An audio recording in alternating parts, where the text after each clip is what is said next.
नमस्कार मंडळी. सकाळी सकाळी मस्त थंडगार वातावरण असतं. थंडी बऱ्यापैकी वाढली आहे. खूप थंडी आहे. थंडीमध्ये सकाळी उठायलासुद्धा अगदी कंटाळा येतो, उशीरच होतो. त्यामुळे नाश्त्याला झटपट काय बनवावे हे सुचतच नाही. मुलांच्या टिफिनसाठी सुद्धा सुचत नाही. म्हणून आज आपण डाळ तांदूळ फर्मेट न करता किंवा कोणत्याही प्रकारची डाळ किंवा तांदूळ न भिजवता अगदी 10 मिनिटात झटपट होणारा नाश्ता पाहणार आहोत. त्यासाठी आपण एक मोठी वाटी पोहे घेतले, जे भिजवून घेतलेले आहे. त्यानंतर त्याच वाटीने रवा मोजून घेतला. तो रवासुद्धा यामध्ये टाकला आणि आपल्याला बारीक असं वाटण तयार करून घ्यायचं आहे. आणि त्याच वाटीने आपल्याला दहीसुद्धा मोजून यामध्ये वाटण तयार करून घ्यायचं. मिक्सरच्या छोट्या भांड्यामध्ये हे वाटण बसलं नाही, म्हणून नंतर मोठ्या भांड्यामध्ये टाकून दळून घेतलं. थोडंफार पाणी ॲड करून आपल्याला हे दळून घ्यायचं आहे. 10 मिनटं झाकून ठेवायचं. आता आपण तोपर्यंत चटणीची रेसिपी बघूया. चटणी बनवण्यासाठी आपण खोबरं, जिरं, अद्रक, लसूण, मिरची आणि कोथिंबीर घेतलेली आहे. त्याचं थोडंसं पाणी घालून वाटण तयार करून घ्यायचं. वाटण जास्त पातळ करायचं नाही, थोडं जाडसरच वाटायचं. त्यानंतर एका बाउलमध्ये काढून यामध्ये थोडं पाणी गरजेनुसार ॲड करून घ्यायचं. तुम्हाला जर अजून थोडी पातळ चटणी हवी असेल, अजून पाणी ॲड करू शकतात. नंतर त्यामध्ये चवीपुरता मीठ टाकायचं आणि यामध्ये आता तडका द्यायचा आहे. त्यासाठी लाल मिरची आणि जिरे आपल्याला तेलमध्ये टाकून कडकडीत गरम करायचं आणि फोडणी देऊन यामध्ये तडका द्यायचा. चटणी आपली रेडी झालेली आहे. तोपर्यंत 10 ते 15 मिनटं झाले.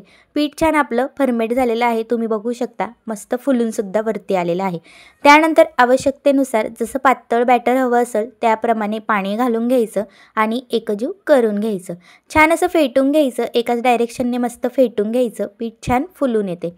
त्यानंतर आपण यामध्ये अजून थोडंसं पाणी ॲड केलेलं आहे. आता यामध्ये चवीपुरता मीठ टाकायचं आणि एकजीव करून घ्यायचं. जर तुम्हाला वाटलं तर यामध्ये चिमूटभर सोडासुद्धा घालू शकतात. त्यानंतर यामध्ये भरपूर प्रमाणात आपण भाज्या घेतलेल्या आहेत. गाजर, शिमला मिरची, टोमॅटो, कोथिंबीर, कांदा अगदी बारीक चिरून घ्यायचा. आवडीनुसार आपण यामध्ये भाज्या ॲड करू शकतो. सगळं भाज्या यामध्ये टाकून घेतल्यानंतर एकजीव करायच्या आणि मस्त छान फेटून घ्यायच्या. त्यानंतर तवा तापायला ठेवला. त्यावर असे मस्त छान चमच्याने हे बॅटर ओतून घ्यायचं आणि स्प्रेड करून घ्यायचं.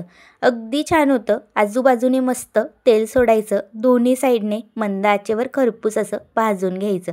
हा डोसा अगदी इतका नरम होतो, खरंच सांगते, अगदी सॉफ्ट होतो. आपण कोणत्याच प्रकारच्या डाळी किंवा तांदूळ वगैरे भिजत घातलेला नाही. फक्त आपण पोह्यापासून आणि रव्यापासून हा नाश्ता बनवलेला आहे. खरंच सांगते मंडळी, हा नाश्ता खायला तर खूपच मस्त लागतो, पण एवढा झटपट होतो, अगदी वेळ वाया न घालवता होतो, पटकन होतो. अगदी 1 वर्षाचं बाळसुद्धा सहज तोंडात टाकून खाऊ शकतो, एवढं मऊ होतं. तुम्ही बघू शकता, अगदी मस्त आपले हे डोसे तयार झालेले आहेत. छान असे घावण म्हणू शकतात, डोसे म्हणा. अगदी सुंदर लागतो. मुलांच्या टिफिनसाठी अगदी मऊ लुसलुशीत रेसिपी आहे. सकाळी घाईच्या वेळेत अगदी झटपट बनवा. आवडीने मुलं काय, मोठेसुद्धा खातील. आठवड्यातून 2 वेळा तरी हा नाश्ता तुमच्या घरात बनेल म्हणजे बनेलच. छान मस्त चटणीसोबत अप्रतिम लागतो. एकदा तुम्ही सकाळच्या घाईच्या वेळेत म्हणा किंवा संध्याकाळी अगदी झटपट असा खाण्यासाठी हा नाश्ता तुम्ही बनवू शकतात. जर तुम्हाला आजची मस्त ह्या पोह्याच्या नाश्त्याची रेसिपी आवडली असेल तर माझ्या चॅनलला लाईक, सबस्क्राईब नक्की करा आणि व्हिडिओ संपूर्ण बघून एकदा ही रेसिपी नक्कीच ट्राय करा.